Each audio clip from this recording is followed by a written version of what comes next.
Prezados e prezadas, boa noite. Gostaria de agradecer aos participantes pela presença em mais um encontro do Grupo de Pesquisa Direitos em Análise, grupo devidamente registrado junto ao CNPq e hospedado pelo IDP. Aos que estão aqui conosco pela primeira vez, desejo boas-vindas e espero que se tornem participantes assíduos desse excelente grupo. O grupo é liderado pelo querido professor Antonielli Júlio, tendo a coliderança e apoio do professor Danilo Porfírio. Importante apresentar que o grupo desenvolve pesquisas voltadas para uma análise prospectiva do direito civil, à luz da teoria dos sistemas de Niklas Luhmann. Esse grupo é um dos poucos no Brasil que se dedica a explicar o fenômeno da constitucionalização no direito civil, sobre um enfoque comunicacional com o sistema constitucional. Meu nome é Fernando Rios, eu sou ombudsman, gerente de relações institucionais e coordenador executivo dos programas de mestrado, tanto de São Paulo quanto de Teresina, do IDP, e serei o moderador dessa reunião.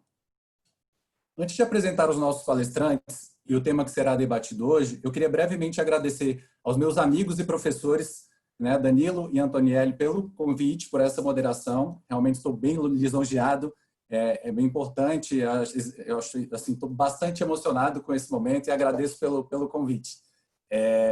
A nossa reunião terá como palestrantes o ministro Gilmar, ministro do Supremo Tribunal Federal, doutor em Direito e docente permanente do programa de pós-graduação e da graduação em Direito do IDP.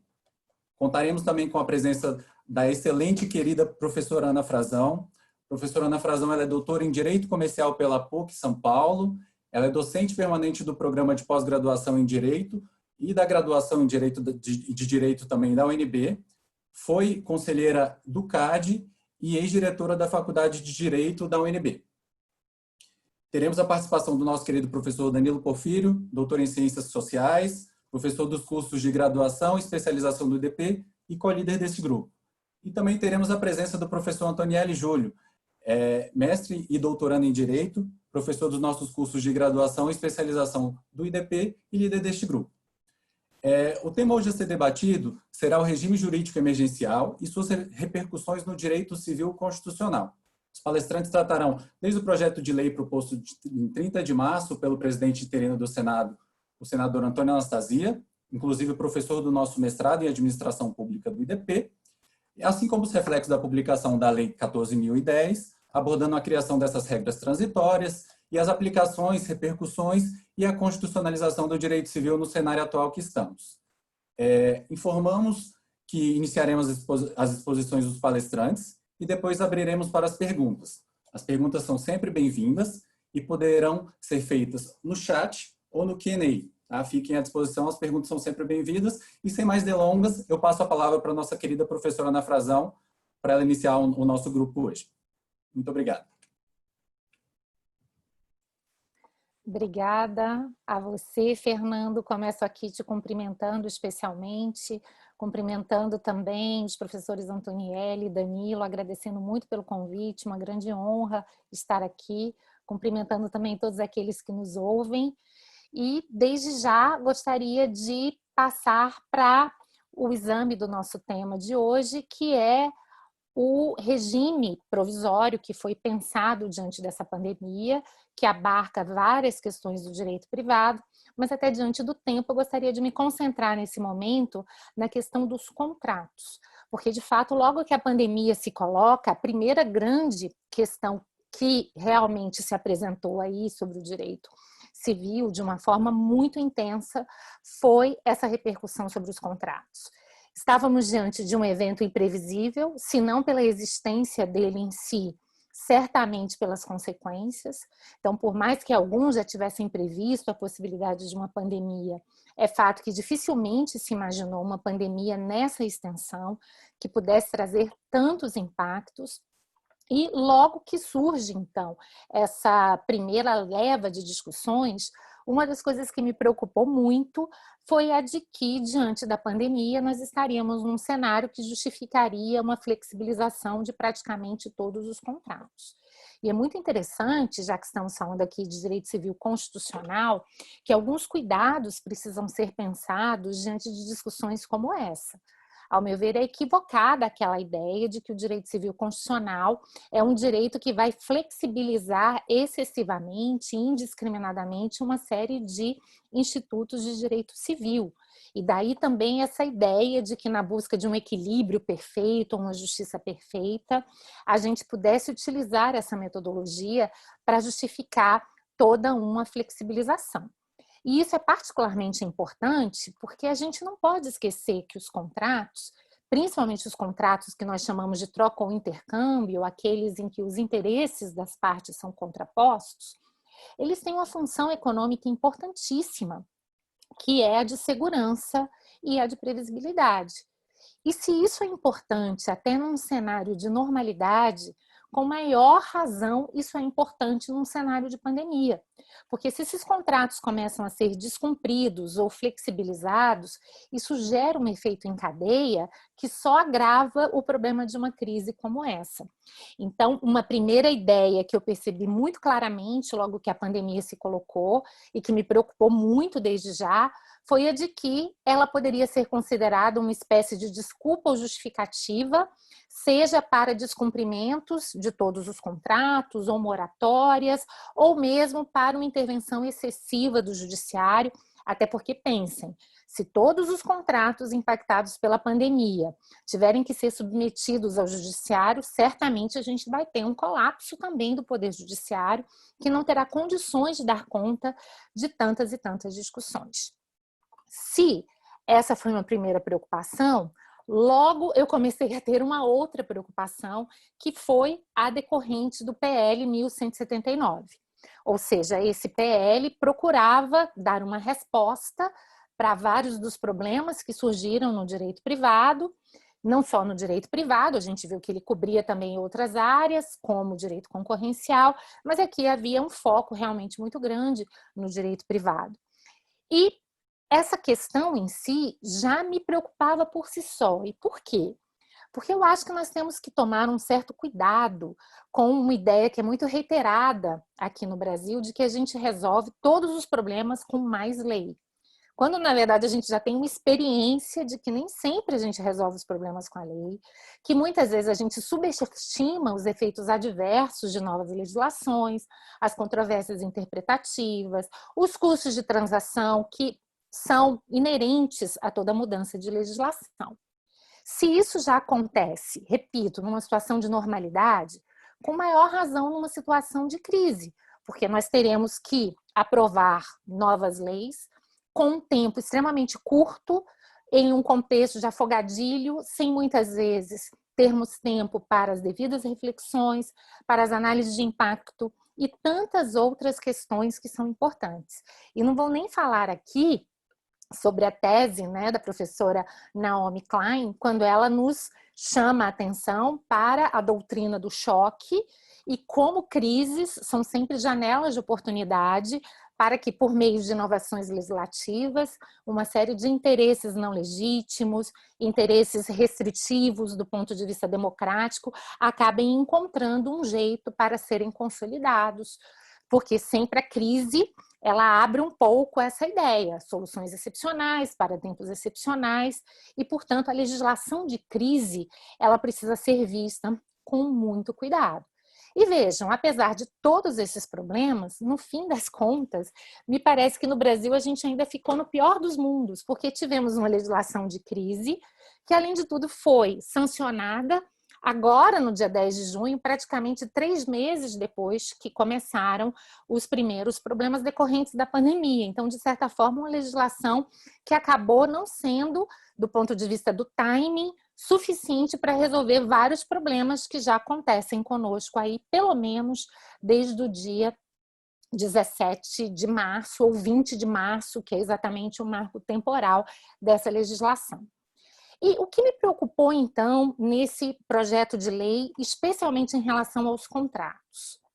2 artigos, o artigo 6º e o artigo 7º, que foram muito bem intencionados, isso é importante destacar, houve uma comissão de juristas muito preparada, havia toda uma preocupação dessa comissão de juristas com a segurança jurídica, com facilitar a situação do Poder Judiciário diante da pandemia, mas nem sempre as boas intenções resultam em bons efeitos. E foi, de certa forma, o que aconteceu, pelo menos ao meu ver, em relação a esse PL. E até por isso eu já adianto que eu fiquei muito feliz com os vetos. Eu acho que do ponto de vista dos contratos, foi muito melhor que o direito brasileiro ficasse do jeito que ele estava, ou seja, há inclusive hoje uma série de recursos e soluções para que possamos fazer frente, para que possamos endereçar os problemas da pandemia, do que a gente ter essas duas regras. Uma delas dizia basicamente que os efeitos da pandemia não retroagiriam. E é claro que a gente, em princípio, até entende o propósito da legislação. Porém, sempre me pareceu que a redação desse artigo poderia dar margem a muitas discussões relacionadas à própria questão da retroatividade. E a partir de um determinado momento, quando esse projeto chega no Senado, aí eu comecei a me preocupar duplamente, porque no relatório da senadora Simone Tebet, ela utiliza essa ideia para dizer que a mens legislatoris, né, ou seja, a intenção do legislador, seria fazer um corte temporal entre os contratos anteriores a 20 de março e os posteriores, e para dizer que a legislação, na verdade, né, não se poderia invocar uma série daqueles institutos que são próprios para situações assim, em relação aos contratos anteriores. Quando, na verdade, são exatamente os contratos anteriores à pandemia aqueles que mais podem ter problemas diante de toda a modificação desse cenário. A gente não pode esquecer que a gente está diante de uma crise que já tem sido vista por muitos organismos internacionais, FMI e tantos outros, como a maior crise desde a Grande Depressão do século passado. Ou seja, de fato, temos que tomar muito cuidado com as soluções jurídicas que serão pensadas em um momento como esse. Outro artigo dessa lei que também me trazia muito desconforto era um artigo cuja ideia eu compreendia, mas mais uma vez eu achava que o seu resultado acabava não levando à intenção, à boa intenção daqueles que pensaram nesse artigo, que era um artigo que a prioristicamente já dizia que uma série de fenômenos econômicos, como, por exemplo, a inflação, a variação cambial e tantos outros, não poderiam ser considerados já fatos imprevisíveis para efeitos da aplicação de uma série de institutos do direito contratual.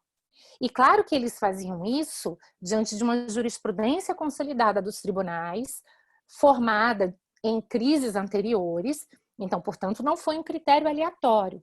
O que me preocupava é essa tentativa da gente meio que congelar o futuro, ou seja, de eu tentar capturar o futuro pelo passado. Quando aqui nós estamos num cenário ainda de completa incerteza. Então, eu acho que nós não temos condições de afirmar hoje o que pode ou não ser considerado um efeito imprevisível dessa pandemia. A gente precisa de mais informação, a gente precisa contextualizar todos esses fatos, e me pareceu que, por mais que houvesse a preocupação do legislador com segurança jurídica, não se justificaria essa camisa de força, por assim dizer, para que juízes tivessem, então, seu poder de atuação tão restrito.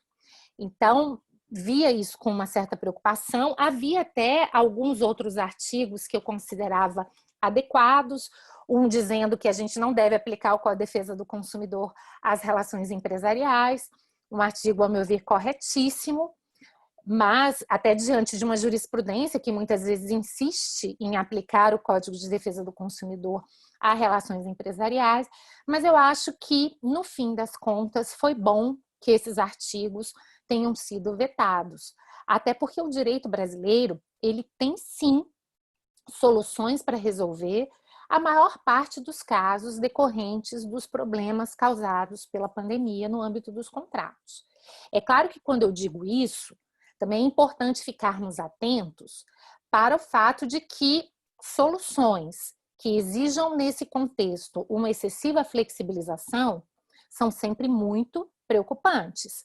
Então eu vejo hoje que cresceu muito uma discussão, por exemplo, sobre um dever de renegociar, como se esse dever fosse um dever amplo, aplicável a todos os contratos, e eu particularmente tenho muitas restrições a essa tese.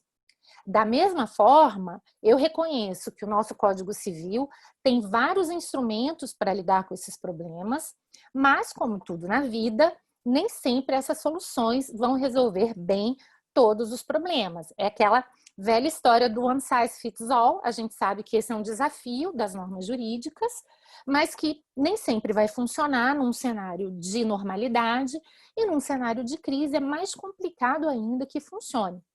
Então, não tenho a menor dúvida de que, para a maior parte dos problemas contratuais que a gente tem visto hoje, a negociação voluntária, ou seja, quando as partes efetivamente sentam, conversam e readequam seu pacto, ou os métodos alternativos de composição de conflitos, incluindo mediação e conciliação, são excelentes alternativas e, ao meu ver, inclusive preferíveis do que o judiciário. Ir ao judiciário hoje para discutir um problema contratual sempre envolve um certo risco, porque vários dos institutos que podem ser pensados aqui, a força maior, a onerosidade excessiva, são todos cercados de controvérsias.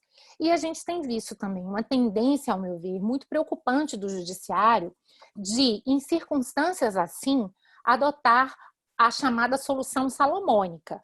Então, alguém paga um aluguel de 10 mil, não, então a gente divide, reduz pela metade, fica 5 mil, e como se simplesmente esse tipo de solução fosse algo adequado para a maior parte dos contratos, e não é. Então, é por isso que, de fato, embora o sistema brasileiro tenha essas alternativas, eu acho que a negociação voluntária e os métodos alternativos são, sem dúvida, a melhor solução para casos assim. Porém, não sendo possível, vejam, o sistema brasileiro ele tem sim soluções para vários desses casos, mas é importante entender que elas não são lineares. É muito importante interpretar o direito civil de acordo com a Constituição. Nesse ponto eu concordo com os pressupostos metodológicos do direito civil constitucional, mas isso também não pode ser utilizado como um pretexto para uma flexibilização muito ampla de todos esses institutos. Então vejam, o primeiro artigo que a gente pode pensar numa situação como essa é a força maior, mas vejam que diante da pandemia nós teremos diante de nós uma miríade de situações completamente diversas. Em muitos casos, a impossibilidade ela é passageira, ela não é definitiva. Em alguns casos, o verdadeiro causador da impossibilidade é o poder público, então entram as discussões de fato do príncipe. Então, cada caso é um caso e a gente vai precisar levar em consideração as peculiaridades desse caso. Por outro lado, quando a gente analisa, por exemplo, os artigos 317 e 478, que são os que falam, né, o 478, a possibilidade de onerosidade excessiva, o 317, o que trata também de desequilíbrios excessivos, a gente vai perceber que o mero fato imprevisível não é por si só causa de revisão ou resolução no direito brasileiro. O direito brasileiro exige também um desequilíbrio excessivo. Esse ponto também é muito importante, porque ele endereça aquela minha primeira preocupação, aquela falsa ideia da gente achar que porque estamos diante de um fato imprevisível, todos os contratos vão ter que ser revisados ou eventualmente poderiam ser resolvidos. Não, não é. Claro que é muito importante, eu vou querer muito ouvir os meus colegas, e muitos adeptos do direito civil constitucional têm sustentado aí o princípio do equilíbrio contratual.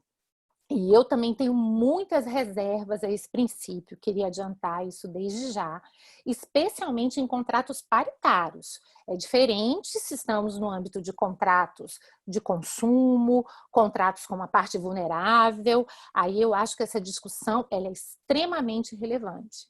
Mas vejam, num contrato paritário, partes que estão negociando numa posição de relativa simetria, com um poder de barganha, se não idêntico, mas pelo menos equivalente. Me parece que autonomia privada aí é também sinônimo de responsabilidade. E daí porque eu entendo que, se é que existe um princípio de equilíbrio contratual, esse princípio existe exatamente para evitar aqueles desequilíbrios excessivos que são mais facilmente identificáveis e nos termos das soluções legais próprias, tais como o artigo 317 e o artigo 478. Até por gostar muito de economia e estudar muito economia, eu tenho muita dificuldade de entender o que é um contrato equilibrado. Não há indicadores nem referências econômicas que possam nos dizer o que é isso. Até porque todos nós sabemos que uma negociação, ela envolve inúmeras circunstâncias subjetivas das partes, custos de oportunidade, que inclusive são de extrema dificuldade de serem avaliados por um agente externo, seja por um árbitro, seja por um juiz.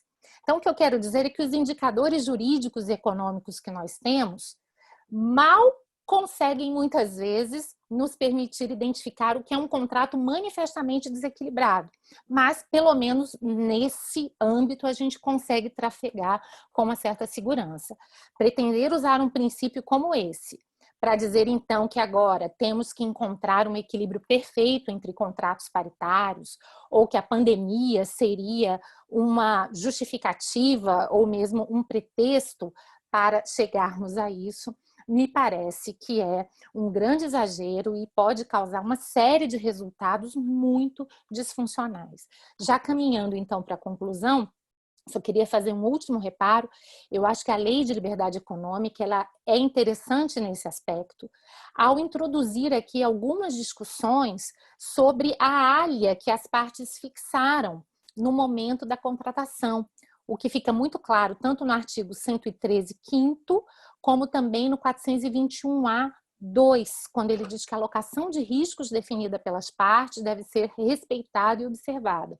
Então, me parece que hoje, além daquelas soluções tradicionais da força maior, do 317, do 478, a gente tem também hoje um excelente mecanismo para avaliar em que medida houve ou não um desequilíbrio contratual que poderia justificar aí uma revisão ou uma resolução, também a partir do exame dessa alocação de risco. Mas fora disso, me parece que seria algo extremamente disfuncional e que poderia trazer muitas consequências negativas, tentarmos sustentar aqui um equilíbrio contratual em uma compreensão maior ou entendermos que qualquer tipo de desequilíbrio justificaria a revisão, a resolução dos contratos. Não é uma questão fácil, eu reconheço, mas ela precisa realmente ser pensada com muito cuidado e muita prudência, principalmente no âmbito de contratos paritários,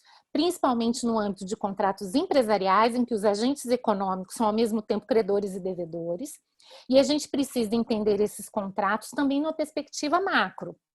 Ou seja, imaginar que aquelas intervenções judiciais que são feitas num contexto micro podem também trazer grandes consequências em num contexto macro, inclusive intensificando os efeitos de uma crise. Então, de uma forma muito geral e panorâmica, que é o que podemos fazer considerando o tempo, seriam essas as considerações que eu teria, aproveitando mais uma vez para agradecer o convite, deixar aqui o registro do meu carinho, da minha admiração pelo professor Antonielli, Danilo, Fernando.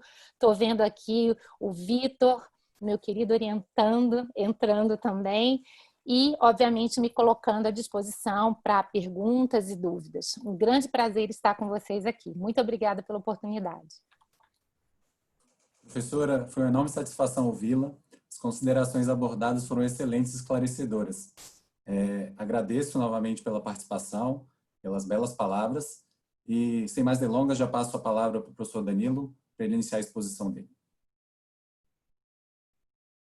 Então, muito boa noite a todos. Então, saudando, né, a professora Ana Frazão, uma satisfação imensa estar aqui interagindo com a senhora. O meu querido Antonielli, professor Antonielli, um conhecedor de direito civil que eu respeito muito, né, um grande acadêmico, um grande pesquisador, né? E fatos são coisas teimosas, viu, Antonielli? Não mudam, como diria John Adams, não é? Como diriam John Adams. Querido Fernando, eu saúdo também, né, o meu querido amigo, né, uma pessoa que eu tenho grande estima, e saúdo a todos que aqui estão conosco. Bom, eu vou, na mesma seara da professora Ana Frazão, fazer algumas análises, né? Professor, eu tenho tanto formação jurídica como formação em ciências sociais, né? Em ciências sociais. E, primeiramente, quando a senhora me levanta alguns pontos, principalmente sobre essa tentativa de enrijecimento, né, de fatos do tempo, né, de eventos temporais, como se nós ainda vivêssemos a retórica de Voltaire, que nós somos capazes um dia de controlar os eventos do mundo, os eventos naturais, os eventos do tempo, né? A famosa carta do terremoto de Lisboa, né? Do terremoto de Lisboa. Eu volto sempre a respirar fundo e também analisar a realidade jurídico-social do Brasil. Primeiramente, nos parece que a nossa sociedade, o nosso país, ministro Gilmar, saudações, ministro. Tudo bom? Satisfação. Tudo bom, graças a Deus. Satisfação é minha, tudo bom. Um abraço, Fernando. Tudo bom? Boa noite, ministro. Tudo bem? Obrigado pela presença. Obrigado, hein, gente? Obrigado. Meu ministro, tudo bem? Tudo bem? Tudo bem. Fernando, você não gostaria de passar a palavra para o ministro? Perfeito. Eu acho melhor. Ministro, como o senhor tem compromisso logo às 19? Isso, o ministro tem compromisso, eu acho mais prudente. Perfeito. Ministro, por gentileza, então, eu peço que o senhor faça a sua exposição.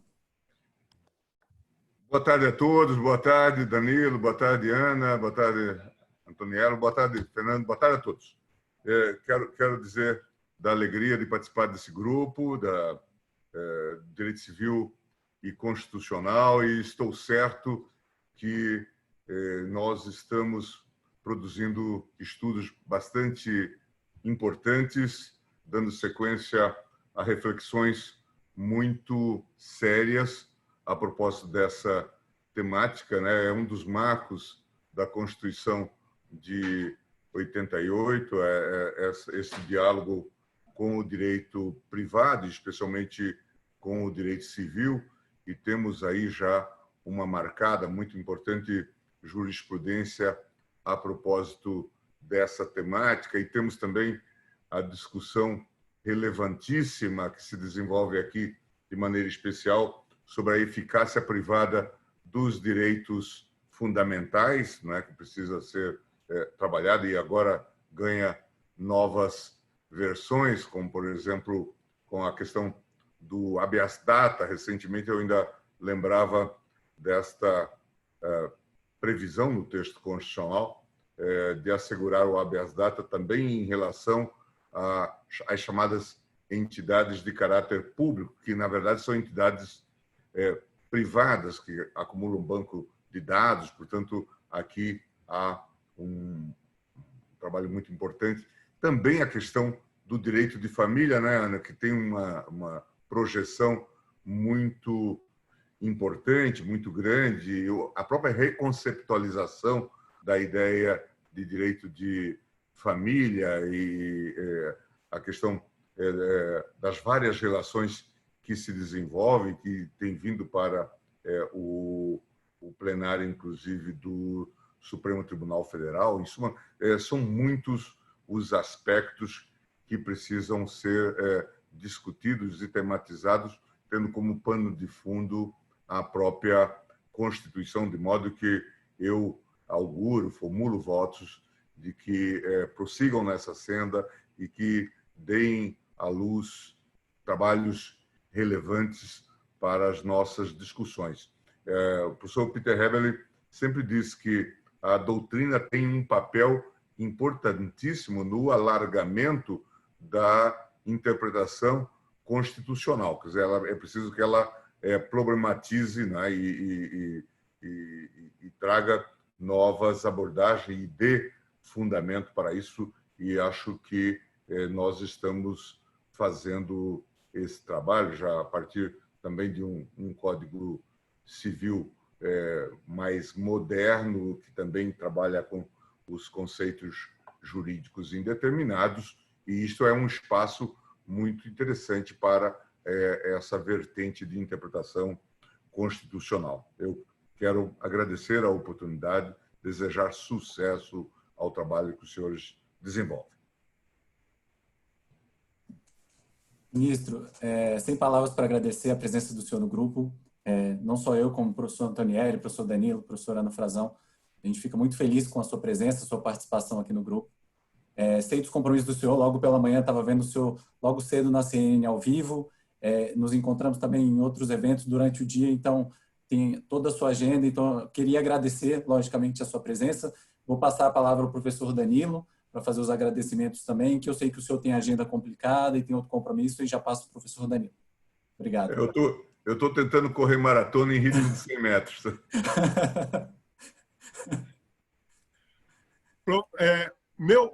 Meus caríssimos, então, eu quero saudar, agradecer a presença e a participação do ministro e professor Gilmar Mendes, né, sempre mestre, sempre professor, né, que é uma referência, né, na cultura luso-brasileira, na área de direito constitucional. É uma pessoa que nós respeitamos e sempre nos referenciamos, né, quando a referência, né, é o direito constitucional, né?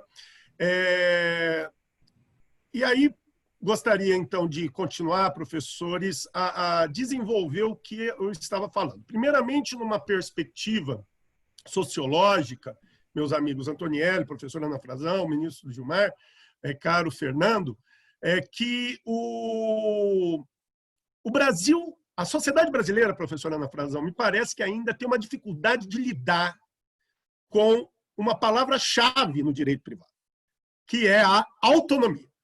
Autonomia, né? Autonomia privada, né? Autonomia de vontade. Aqui eu vou ser até um pouco kantiano, professora. Autonomia da vontade, na perspectiva, inclusive, de uma autorresponsabilidade. E também temos um problema, né, Antonielli, que a gente observa, que o direito, as estruturas garantistas no país, né, aos olhos do homem comum, e hora ou outra de alguns colegas da comunidade de juristas, parece que o direito é nos dado, não é próprio, não é um ato de pertencimento, mas é uma outorga do príncipe, vem de cima para baixo, é uma questão extremamente dominical, né? Eu não posso deixar de lembrar das obras e do pensamento de um professor que no mundo do direito está um pouco esquecido, né? Ele tem formação jurídica, né?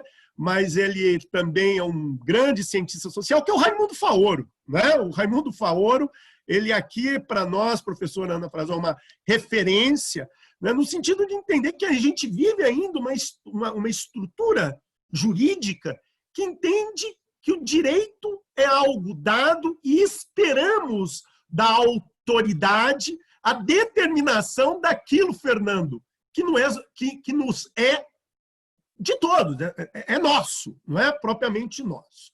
Então, também é uma crítica que eu levanto. E, continuando também, me parece que existe também, professora Ana Frazão, diante dessa retórica estatizante, interventiva, dominical do direito, uma busca incessante por vulnerabilidades.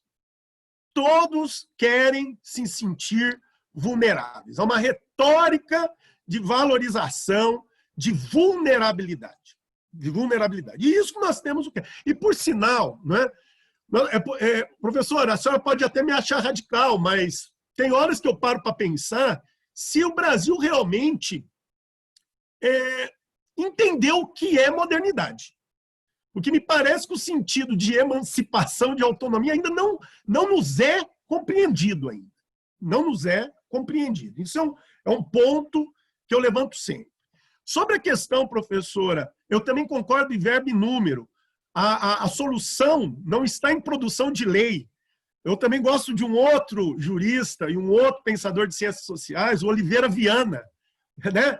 Nós temos que parar de falar de um Brasil legal e de um Brasil real, né? Como se a lei respondesse a tudo. Isso também é algo que a gente precisa rever, Isso é uma questão, inclusive, Fernando, cultural. Né? Precisamos rever a cultura, né, jurídica e não jurídica sobre essas compreensões.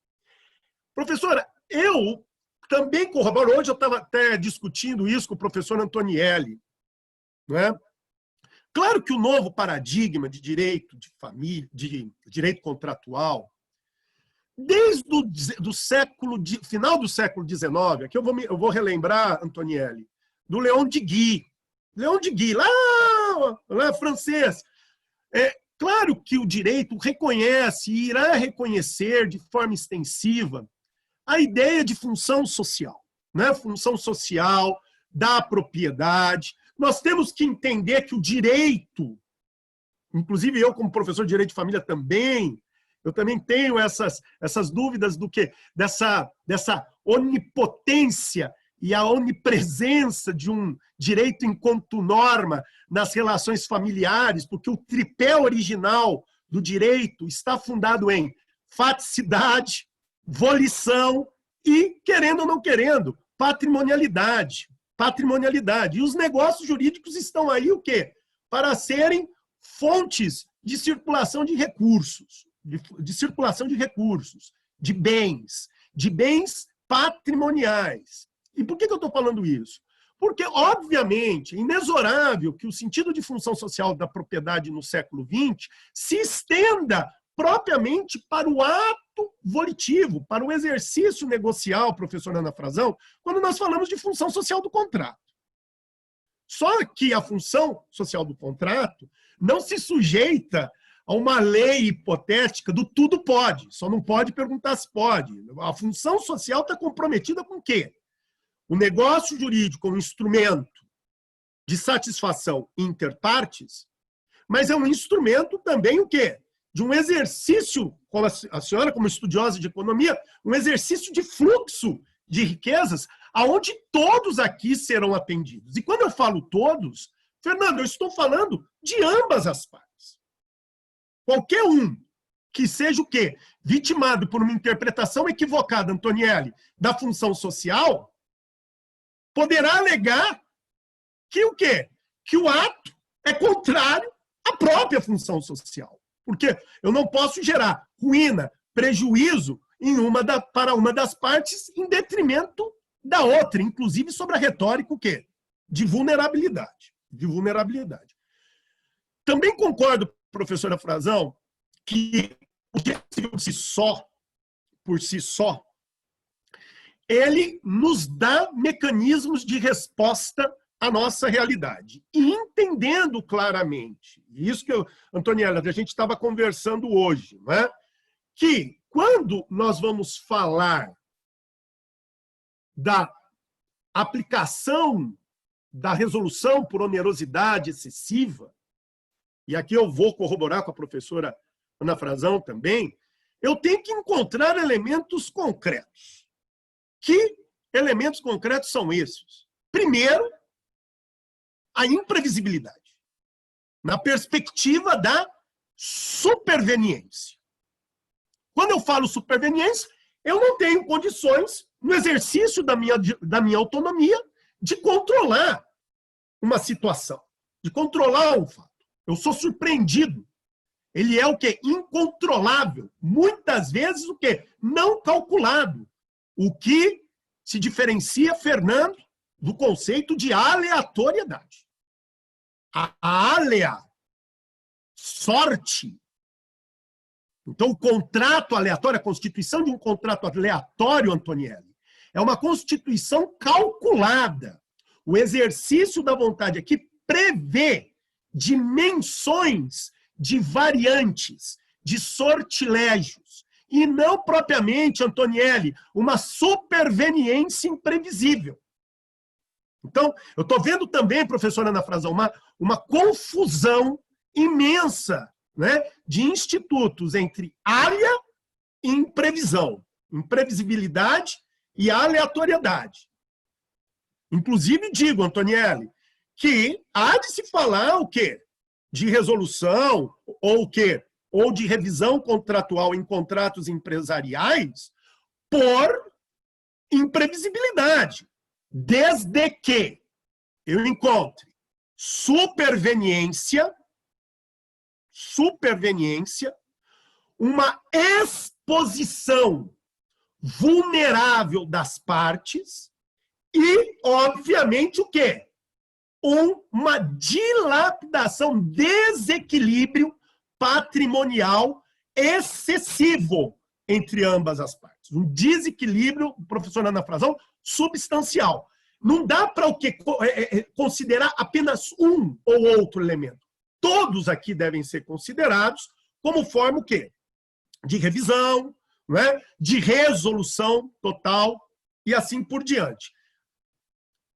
Elemento, inclusive, Fernanda, Antonielli, meus colegas, amigos, alunos que estão aqui conosco, que necessariamente não estão só previstos no artigo, professora, 317, os artigos que, se eu não me engano, 478, né, do Código Civil, mas eu quero, inclusive, enfatizar uma preocupação que eu estou tendo, vinculado também com o quê? Com situações de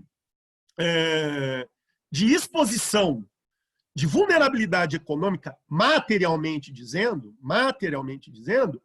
no que se refere ao quê, pessoal?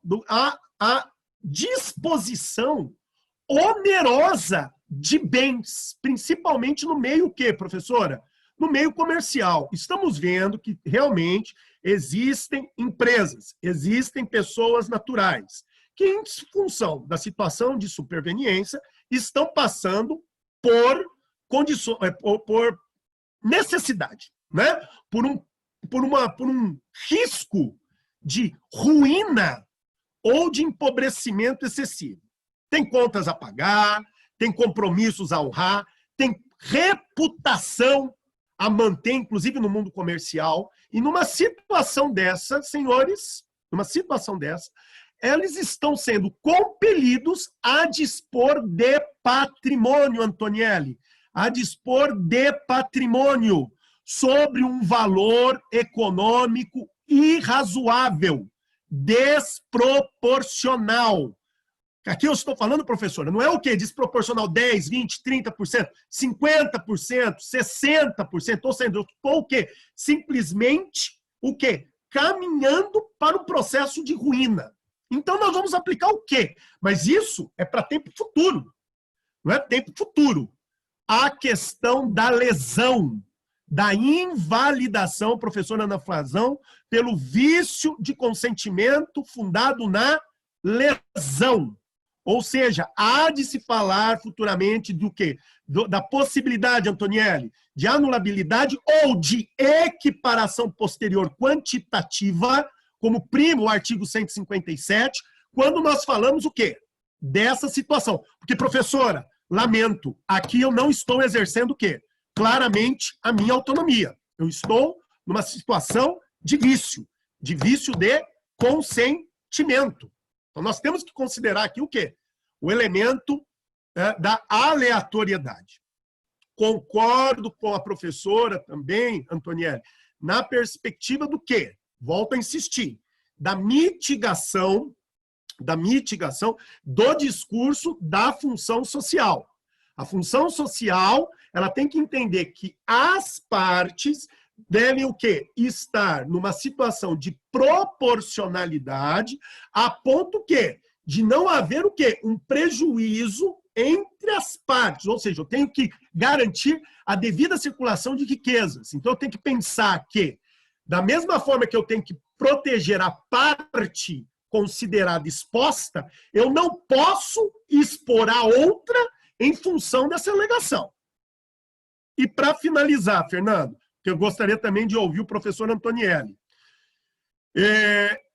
Eu quero levantar também outro tema que a professora Ana Frazão disse, que, claro, professora, contrato está fundado no preceito da comutatividade, da reciprocidade. Só que ainda a gente tem, volto a insistir, é um trabalho vamos dizer, de educação sobre os valores modernos. Igualdade num sistema plural fundado na diversidade e na diferença, nunca será o quê? Em um contrato paritário, propriamente o quê? Isonômico. Isonômico. Porque é o quê? Porque eu não posso nivelar os indivíduos por meio de um problema próprio da modernidade liberal, ou liberalismo de primeira geração, que é tratar os entes como que iguais em abstração. É o vício do abstracionismo. Então, nós temos o quê? Que discutir uma perspectiva de diferença dentro de parâmetros de razoabilidade, de proporcionalidade, mantendo o quê? A sanidade do palco social nas relações negociais. É isso que eu gostaria de dividir com vocês e vamos aqui debatendo. Professor, saudades das suas aulas, só isso que eu tenho a falar. Saudade, muita saudade. Obrigado mesmo, Obrigado. professor. Já, para não esfriar, já vou passar direto para o professor Antonielli. Professor, por favor, vamos lá. Muito bem, eu estou extasiado aqui, né? Eu quero, primeiramente, agradecer essa oportunidade de estar aqui com pessoas tão maravilhosas, competentes, e desde já elevar a minha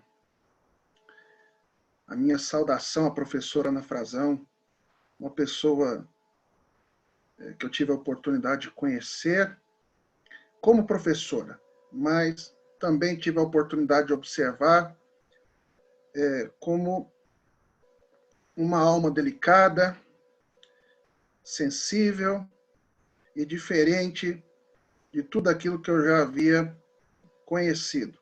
Uma pessoa do mais alto gabarito no direito civil, mas, para além disso, um ser humano irrepreensível, incontestável, do ponto de vista do amor, do carinho, da educação e de toda a gentileza que ela carrega consigo. Muito obrigado, viu, professora, por dividir comigo essa grandiosíssima oportunidade.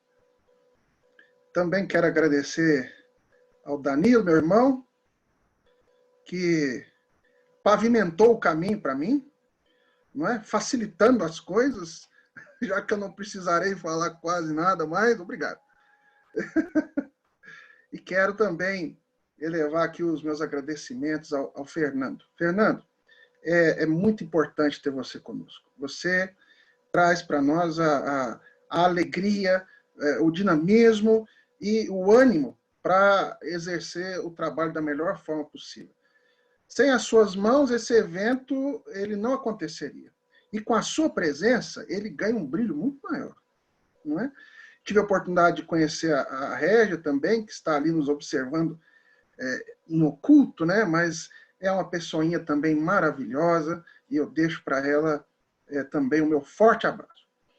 Professor e ministro Gilmar Mendes, que esteve conosco aqui, nós sabemos que, assim como eu acho até que ele e o Usain Bolt podem competir aí, que ele vai vencer, viu, na maratona do 100, de tanta coisa que ele abraça, né? Mas só a presença dele aqui nesse evento já foi algo que trouxe para nós um alento, um fôlego, né? As palavras de um ministro da competência, do ministro Gilmar Mendes, no campo do direito, são sempre, sempre uma aula.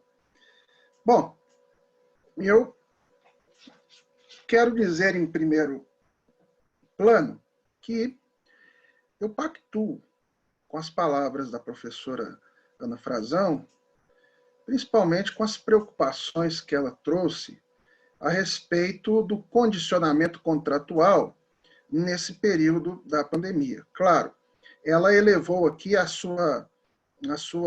o seu alívio, né, quanto aos vetos que foram dados ao projeto de lei do regime jurídico emergencial, no tocante ao artigo 6º e 7º, que eu confesso também me inquietavam muito em razão da forma restritiva com que retiravam eficácia de alguns artigos do Código Civil, notadamente o artigo 393, o artigo 317 e o 478.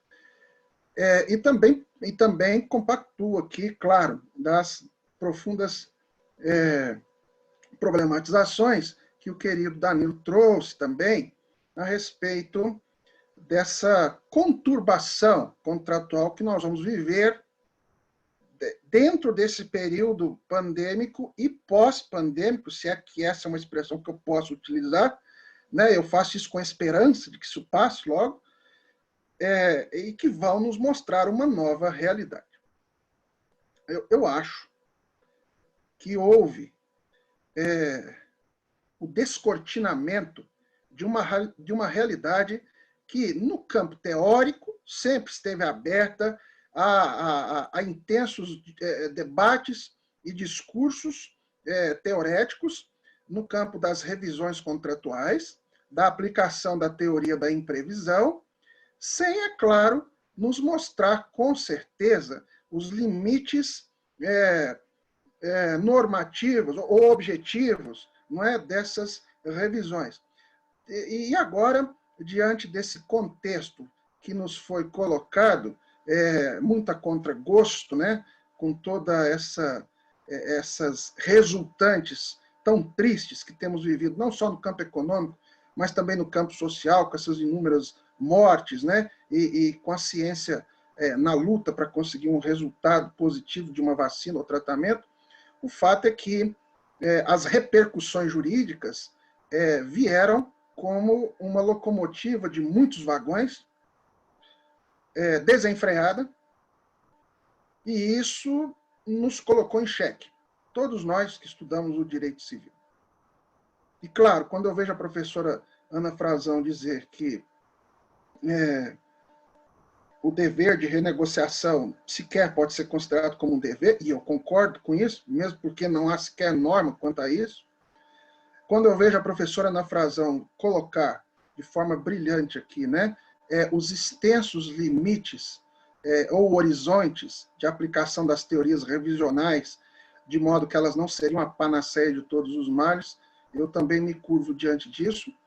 E quando vejo o professor Danilo falar dessa crise da função social do contrato, onde ele demonstra intensa preocupação com essa dação patrimonial, que pode vir a se tornar recorrente, né, para sanar as execuções contratuais em todos os níveis, inclusive de contratos mais singelos entre particulares e avançando até os contratos empresariais, ainda assim,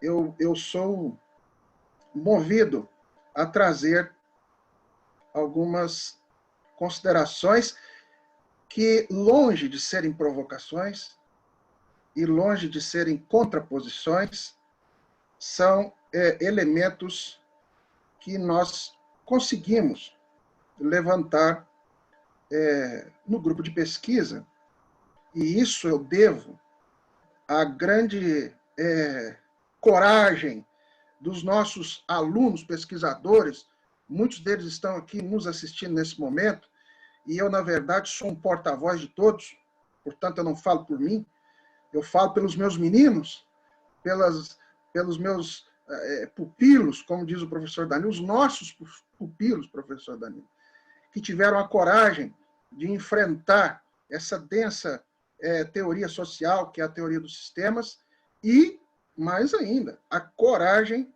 para tentar, de alguma forma, coligar essa forma de pensamento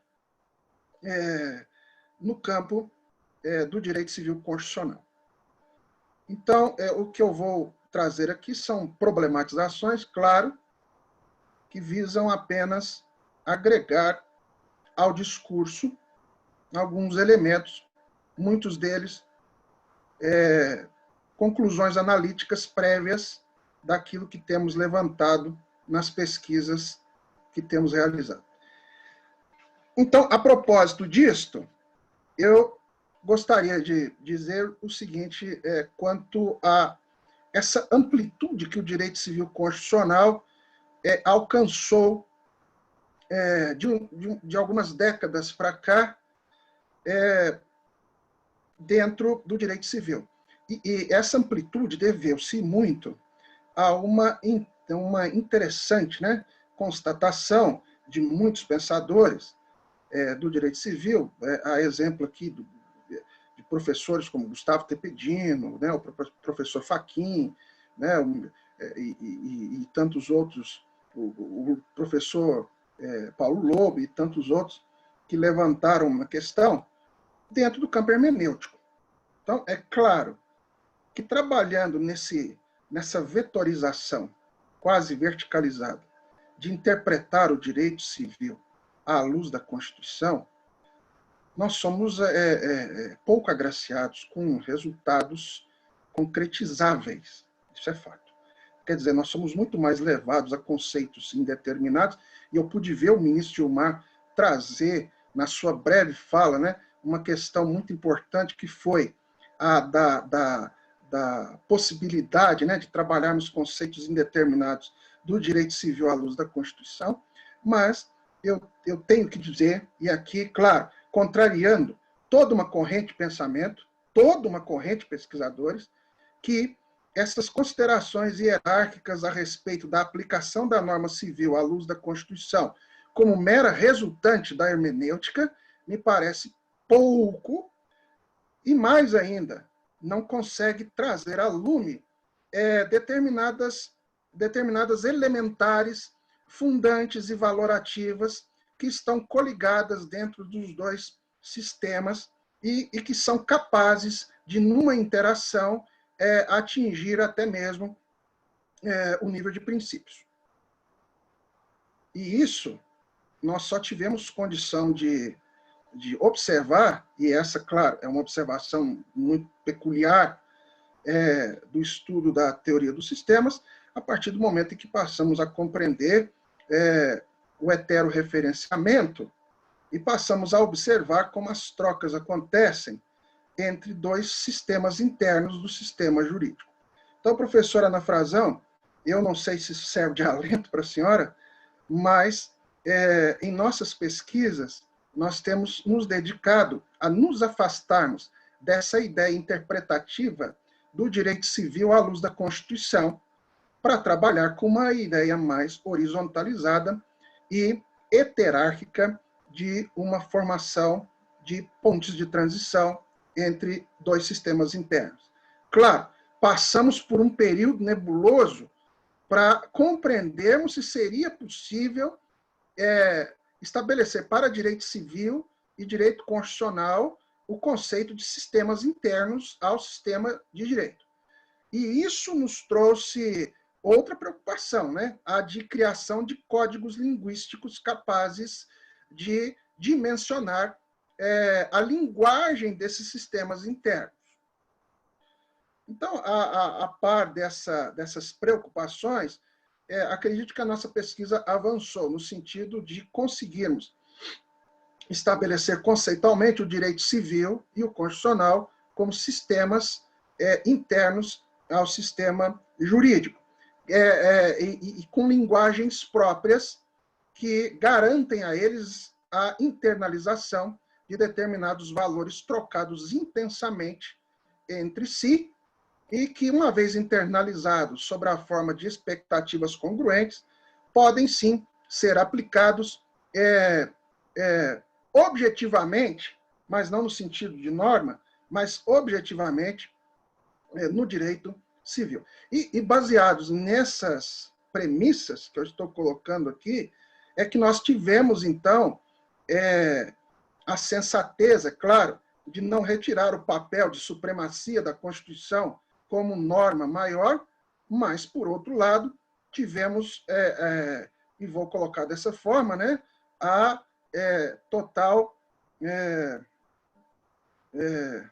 não vou falar displicência, né, mas vou falar coragem, né, porque fomos mais displicentes que corajosos, né, de afastar Kelsen da discussão para poder colocar a questão muito mais num nível horizontalizado.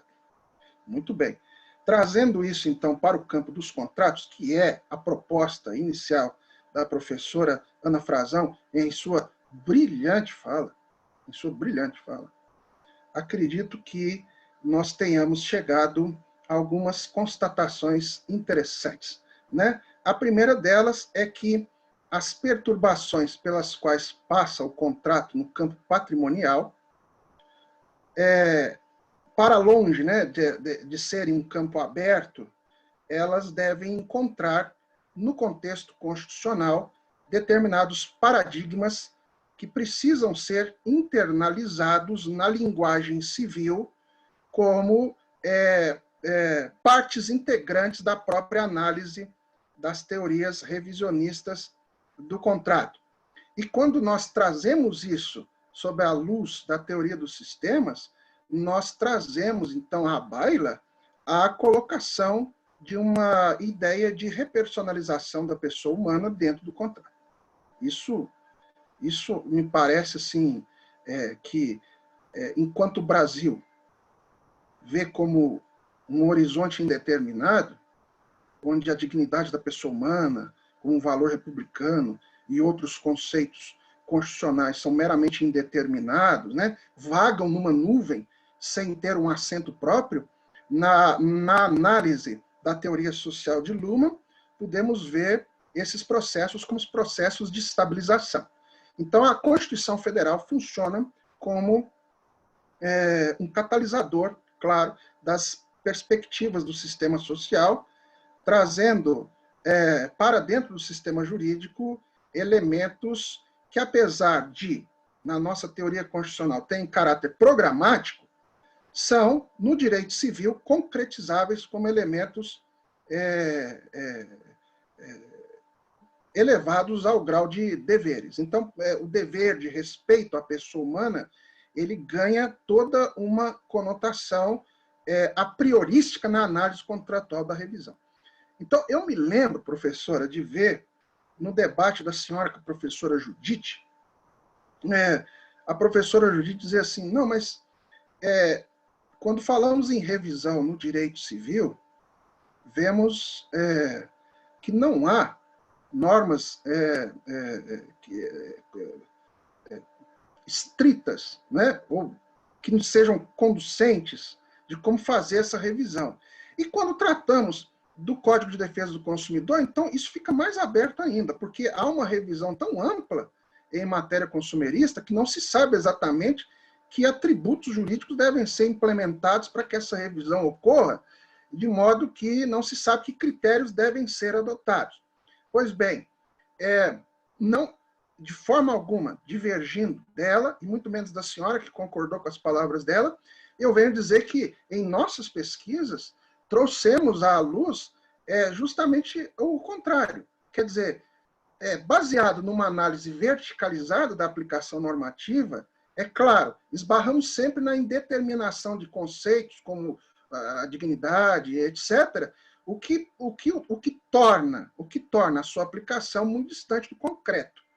Mas quando nós trabalhamos com essa horizontalização valorativa, onde os processos comunicacionais devotam a cada um dos sistemas, em linguagem própria, expectativas congruentes, que garantem em cada sistema a objetivação, seja sob a forma de princípio, seja sob a forma de regra, seja sobre a forma de primado, uma garantia de aplicabilidade, então eles são reconhecidos como objetivos. Então, a análise desta função social, como o Danilo colocou, que também é um outro preceito de caráter indeterminado, ou de uma dignidade da pessoa humana, à luz de Luhmann, deve existir dentro do sistema civil como uma expectativa estabilizada. Então, ela faz parte do Código Comunicacional interno do direito civil. Então, a missão de nós, pesquisadores do direito civil, é garantir concretude a esses conceitos e não subordiná-los a uma interpretação puramente constitucional. Os luhmannianos de raiz vão dizer que a teoria constitucional, nesse momento, é dispensável. É dispensável. Justamente porque, dentro do sistema fechado, o processo linguístico de formação das expectativas estabilizadas, ele é do sistema. E qualquer análise externa acaba por corromper a linguagem. Então, se nós queremos tratar a dignidade humana dentro do direito civil, a função social do contrato dentro do direito civil como um preceito de ordem objetiva, nós precisamos, de vez, afastarmos ou abandonarmos, a meu ver, pelo menos, a ideia de abstração ou indeterminação desses conceitos, que é o que vem se repetindo a longo prazo pelas nossas doutrinas e pelos nossos doutrinadores. E agora, no tempo nesse período de pandemia, vejo que há uma perturbação, né? Se Luma estivesse vivo, eu teria o prazer de fazer essa pergunta diretamente a ele, né? Eu diria a ele: professor, que irritação é essa que estamos sofrendo? Porque ela é uma irritação que não vem de sistema algum, né? Mas, por outro lado, está provocando a necessidade de autorreferenciamento do próprio sistema. Quer dizer, os sistemas estão buscando se autorreferenciar. E esse, meus amigos e queridos professores, é um momento perigoso. E eu vou dizer por que ele é perigoso. Porque existe a possibilidade de corrupção sistêmica. E esse é um momento de grande sanha do sistema econômico. Porque o salve-se quem puder já está instalado. E eu vejo nas falas da professora Ana Frazão, assim como vi na fala do professor Danilo, né, meu irmão e amigo, as preocupações, eu traduzindo isso numa linguagem um pouco mais lumaniana, vejo como uma série de irritações que tem por objetivo a corrupção sistêmica. E essa corrupção no sistema jurídico, mais propriamente no sistema civil, é tendenciosa a criar uma linguagem que seja propícia a abrir cada vez mais os horizontes das teorias revisionais. Por que eu estou dizendo isso? Eu hoje, pensando sobre o tema e tudo, eu trouxe aqui algumas preocupações, escrevi num papel aqui, a caneta mesmo, e eu gostaria de passar para vocês. Como questões. A primeira delas, e eu vi a professora Ana Frazão colocar, né?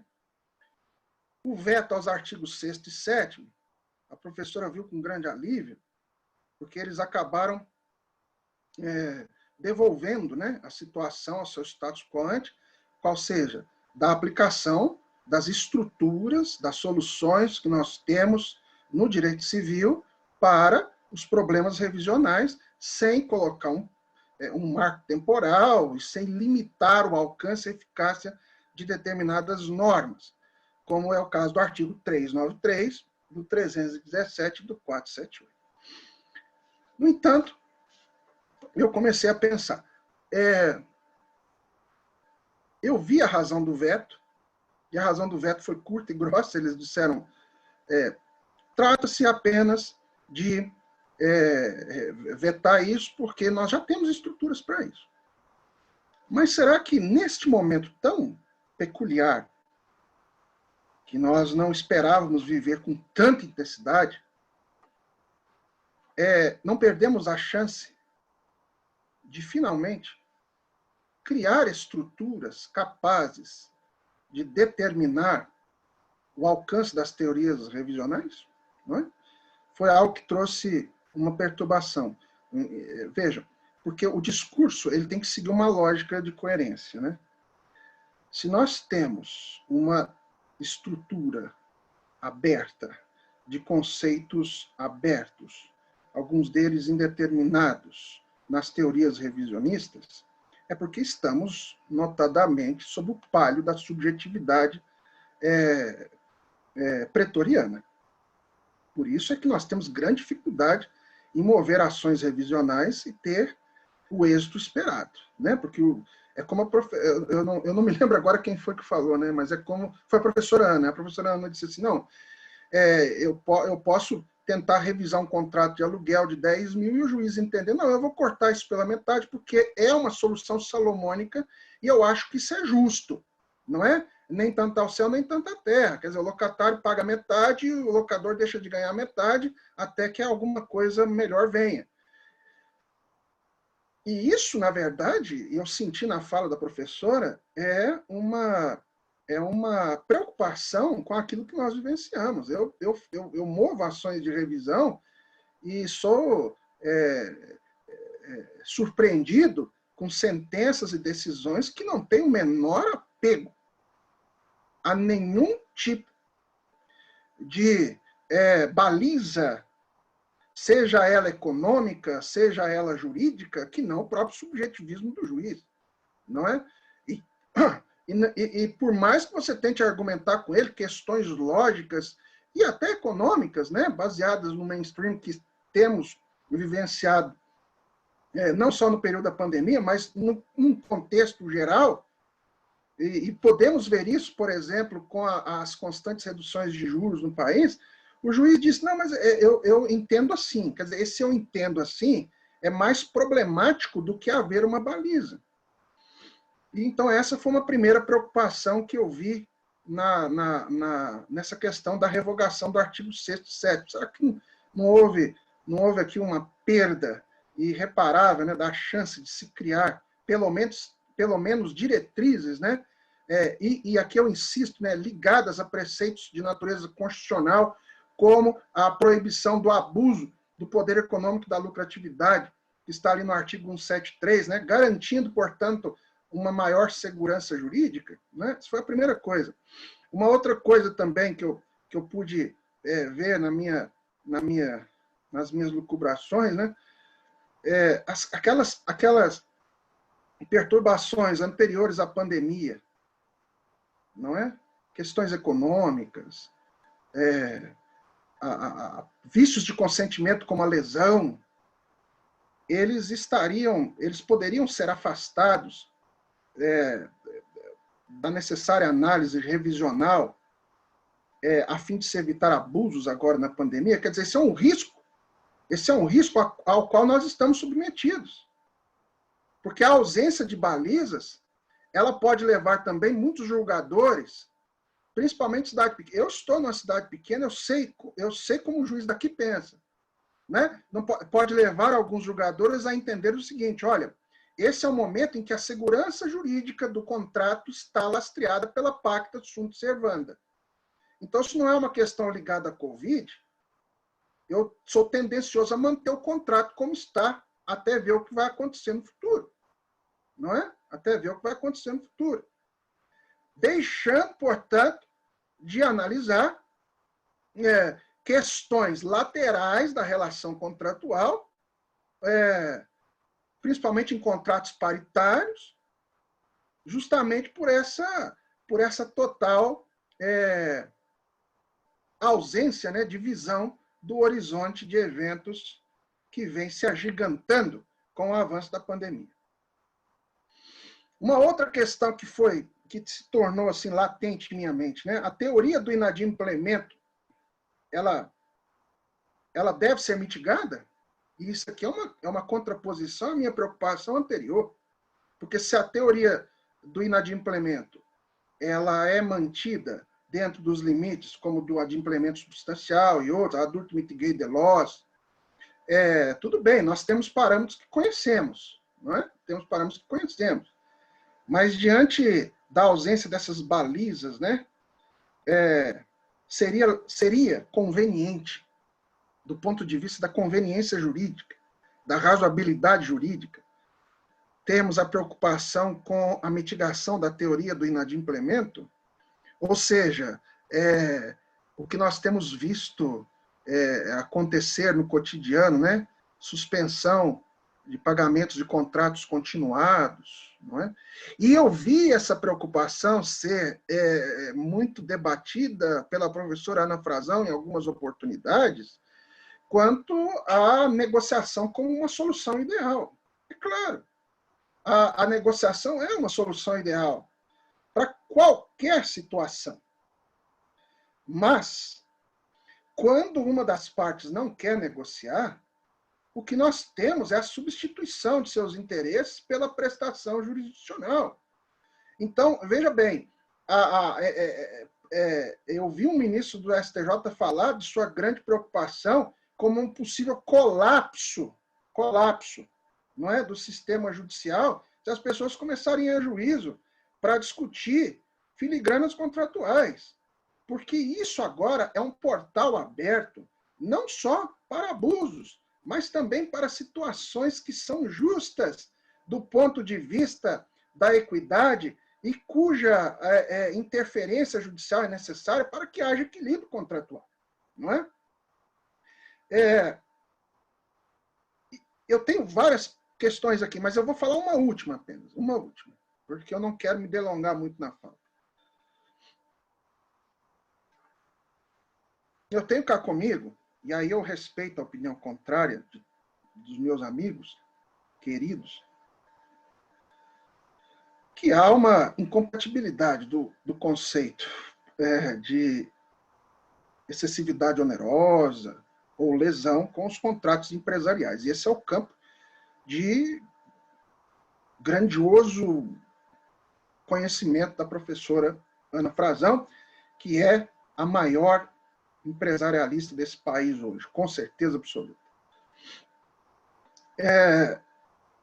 Porque nos contratos empresariais, né, que tem, não raras vezes, características duradouras, a alocação de riscos é pré-determinada. Quer dizer, o empresário, numa relação com outro empresário, não pode virar e falar, não, mas eu não conhecia esse risco, né? Mas isso em condições normais de temperatura e pressão, vamos colocar dessa forma, Danilo, quando tudo está bem, não é? Quando tudo está bem, ou seja, mesmo diante do cenário mais crítico da economia, pelo qual nós passamos em 2008, não se viu, não é? Não se viu uma paralisação econômica como essa. Não se viu. Não é? Os alicerces do liberalismo nunca foram tão abalados como nesse momento em que estamos vivendo atualmente. Mesmo em 2008, eu vi países sofrendo, né, as agruras da crise e os estados interferindo, né, na União Europeia. Nós tivemos essa situação dos Estados Unidos interferindo diretamente para o resgate econômico, né, com trilhões de dólares. Mas, atualmente, o problema é outro. O problema é uma paralisação multifacetária. A questão aqui não é um determinado segmento econômico que gerou uma... Não é o Lehman Brothers que quebrou. O problema aqui é que a sociedade humana parou e está voltando a caminhar muito lentamente porque está sendo paralisada pelo avanço da pandemia e de todas as suas consequências, não é? Então eu fico imaginando se esta incompatibilidade, né, de teorias como da excessividade onerosa, da lesão em contratos empresariais, subsistiria, né, de maneira tão absoluta como nós já discutimos em vários segmentos doutrinários, né? Tem até eu me lembro de ler um livro, não é? Eu agora não vou me lembrar, mas eu sei que é um orientando da professora Ana, né? É Bertrand Wenderer. Bertrand Wenderer, não é isso? Que Bertrand Wanderer. Ele escreveu uma obra a respeito disso, não foi, professor? E eu tive a oportunidade, acho que, de ler essa obra. Foi a dissertação de mestrado dele, sobre minha orientação, e aí virou livro. Exatamente. Virou livro. É porque eu não estou em Brasília, eu tenho esse livro na minha biblioteca. E eu me lembro dele dizer dessa incompatibilidade no último capítulo da obra dele, que eu achei assim, algo, para mim foi novo. Na época, quando eu li, eu falei, meu Deus, isso aqui é algo assim, é interessante a coragem como esse autor coloca esse conceito aqui, né? Aí hoje eu estava pensando nisso, e eu, claro, não estou com o livro por aqui, mas eu tive a oportunidade, pelo menos, de buscar aqui na minha mente algo parecido com o que ele falou na obra dele. Então, eu queria colocar essas considerações aqui para vocês e dizer o seguinte, finalizando a minha fala. O grupo de pesquisa que nós estamos liderando aqui, o professor Danilo e eu, ele não quer dar solução para nenhuma dessas problemáticas. Pelo contrário, nós estamos num processo de evidenciar uma longa ponte de transição de valores constitucionais e civis, retroalimentando sistemas internos. Mas eu creio, e falando aqui de maneira absolutamente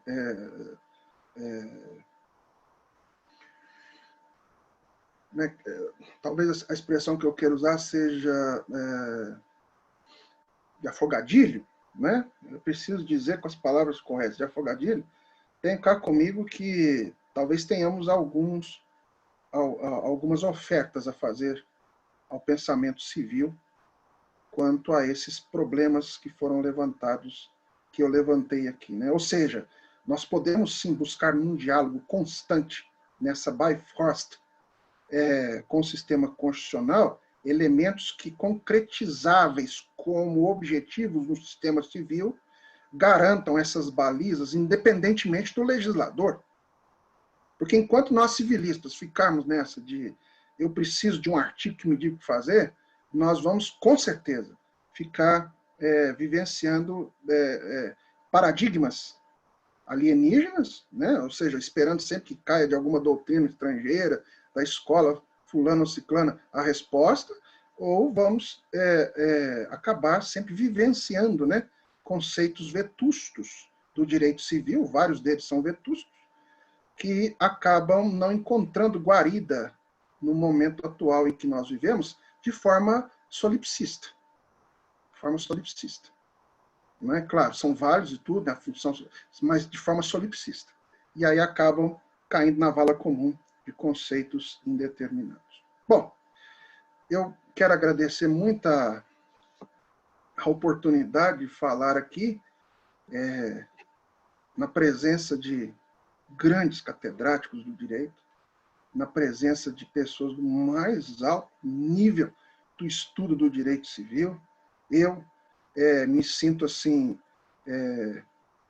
uma criança, né, nas barras das calças de vocês, esperando sempre poder receber a atenção de vocês ao balançar as barras e vocês olharem para baixo, pelo menos para me dar um oi. Mas eu quero deixar claro aqui uma coisa. Ficou maravilhoso para mim terminar o meu grupo de pesquisa, pelo menos essa fase da pesquisa, com a presença da professora Ana Frazão, com a presença do Danilão, né, que é meu irmão querido, e eu espero que os nossos ouvintes aqui tenham se sentido agraciados com esse debate que, não de minha parte, claro, mas na parte dos meus queridos colegas, foi de altíssimo nível. Muito obrigado. Eu agradeço, professor. Obrigado pelas lindas palavras, aí, pelas palavras esclarecedoras, pela excelente exposição. Encerrada essa primeira fase das exposições, agora vamos iniciar os debates. Eu tenho uma pergunta para a professora Ana Frazão, a pergunta do Kleber, onde ele fala: a senhora poderia falar um pouco sobre as questões dos contratos das faculdades, cujo princípio da prestação de serviço foi pactuado com aula presencial, porém, em função do momento da pandemia, estamos tendo aula virtual. Isso não cabe uma revisão contratual, principalmente em relação aos valores que são praticados? Obrigada, Fernando. Antes de mais nada, também queria felicitar aqui o professor Danilo, o professor Antonielli, pelas intervenções, todas muito interessantes. Na verdade, inclusive, o próprio professor Antonielli já fez aqui várias perguntas também, estão no radar, tá? É porque, como o Fernando colocou primeiro essa, a gente vai, então, priorizar essa pergunta. Essa é uma questão muito interessante, até porque aqui nós estamos falando de contratos de consumo. E aqui nós sabemos que o elemento imprevisibilidade não é relevante para essa revisão, né? Ou seja, o próprio Código de Defesa do Consumidor, ele já cria um princípio aí sim de equilíbrio contratual em favor do consumidor. Mas eu acho que diante de um cenário como esse, a gente precisa tomar um certo cuidado também em analisar essa questão do equilíbrio. E por quê? Em primeiro lugar, porque ela depende muito do porte econômico e de uma série de circunstâncias desse agente econômico. Em segundo lugar, porque ela também depende de uma série de esforços e iniciativas que estão sendo tomadas por várias dessas faculdades. Então, vejam, elas não suspenderam propriamente as aulas presenciais porque elas queriam, e sim porque se tornou impossível, em alguns casos até em razão de fato do príncipe, ou seja, determinações de governos estaduais ou municipais que simplesmente disseram, vocês não podem continuar dessa maneira. Em muitos casos, ao contrário do que se pensa, a adoção também do ensino virtual, ela envolve uma série de investimentos em tecnologia, envolve às vezes uma dedicação extra dos professores, principalmente aqueles que não estavam adaptados e que precisaram se adaptar praticamente do dia para a noite. Em muitos desses casos, apesar do virtual, elas mantêm a sua estrutura física, mantêm suas estruturas de custo, mantêm os seus professores e seus empregados, ou seja, continuam tendo todos esses custos. Então, eu acho que é muito importante a gente saber que sim, que a rigor, o Código de Defesa do Consumidor, ele prevê que possa haver uma revisão em caso de desequilíbrio, mas não me parece que a gente possa afirmar com tanta segurança que a mera transferência do ensino presencial para o ensino virtual em uma circunstância como essa, que é tão especial, ela possa ser vista como um fator de desequilíbrio por si só. A pandemia, isso é muito importante. Vários autores, não apenas juristas, mas economistas, filósofos, elas têm mostrado a necessidade de uma espécie de renovação do contrato social, ou seja, as pessoas precisam ter um pouco mais de compreensão de alteridade. Então, é claro que num cenário de uma faculdade que, obviamente, não estivesse cumprindo as suas funções, estivesse prestando um serviço virtual de péssima qualidade, vejam, cada caso é um caso, mas não me parece que essa simples transformação, que se deu, inclusive, em razão de circunstâncias totalmente alheias a essas faculdades, por si só, possa ser considerada um desequilíbrio a justificar essa revisão de contratos. E vejam que ainda há um outro ponto, a depender do porte econômico do agente, né, prestador de serviços, porque aqui a gente está lidando com uma realidade que é muito diversificada, ela ter que suspender a cobrança dos seus alunos, mesmo continuando com uma série de custos, tendo que pagar os seus professores, etc., ou muitas vezes ela ter que reduzir substancialmente o valor da mensalidade, implicaria em muitos casos até mesmo a falência desses agentes econômicos. Então, são pontos também que a gente precisa ver com muito cuidado. Então, o consumidor tem uma lógica diferente? Sem dúvida nenhuma, mas estamos em um momento que também impõe uma lógica diferente e essa questão a gente não pode deixar de levar em consideração. Acho que seria isso, Fernando, tentando ser bem sucinta aqui para a gente poder dar uma dinamicidade aqui a essa parte. Perfeito, professora, ficou muito claro. Muito obrigado pela resposta. Professor Antonielli, temos uma pergunta para o senhor. Marcelo, ele pergunta qual o referencial teórico da horizontalização do direito civil e pergunta se o direito civil e constitucional não teriam relação vertical principiológica. Marcelo, obrigado pela pergunta. A primeira parte da pergunta é quanto ao marco referencial teórico. Eu tenho para te dizer o seguinte, olha, nós temos nos escorado, claro, na leitura de Luhmann para entender a teoria dos sistemas, mas foi em Teubner que nós encontramos um referencial teórico um pouco mais concreto. Inclusive, eu conversei com Teubner a respeito disso e ele achou até interessante, né, como houve essa inserção e a consideração de sistemas internos do direito como sistemas autônomos, né? Então, nós usamos a obra de Teubner, usamos a obra de Luhmann e depois vagamos também pela teoria constitucional. E aí foram várias as obras com que trabalhamos, mas principalmente buscamos privilegiar autores clássicos, né? Começamos com Schmitt, depois fomos evoluindo na teoria constitucional americana, depois fomos na teoria constitucional do Caribe e depois descemos para a teoria constitucional da América Latina, a fim de trazermos paradigmas de pensamento de como esses valores que têm natureza civil, né, foram se aportar dentro do sistema constitucional, se transformaram em linguagem constitucional, né? Verfassung Recht, Verfassung Recht, né? Como querem os alemães, e depois nos dedicamos de muito, né, à leitura do direito civil. A professora Ana Frazão, inclusive, é referencial teórico do nosso grupo de pesquisa, né? Em muitas análises, ela foi nossa guia. Ela é uma estrela, então ela tem que estar presente, não é? Então, nós usamos várias obras para chegarmos a essa conclusão. Então, o que eu quero dizer a você é o seguinte, Marcelo. A leitura é um pouco densa, mas ela é desafiadora, porque nós estamos desmistificando décadas e décadas de teoria civilística. E isso não é um trabalho muito simples, que você vai encontrar assim, autores que se dediquem exatamente a isso, né? A ligação entre civil e constitucional como sistemas. Agora, quanto a essa verticalização tradicional como princípio, eu assim, ouso discordar, porque, na verdade, a base do nosso direito é civil. Né? Ela é civil. Então, a ideia de que há um constitucionalismo que seja um astro soberano, né, na teorética do direito, ela é, na verdade, uma falácia ilusória. Né?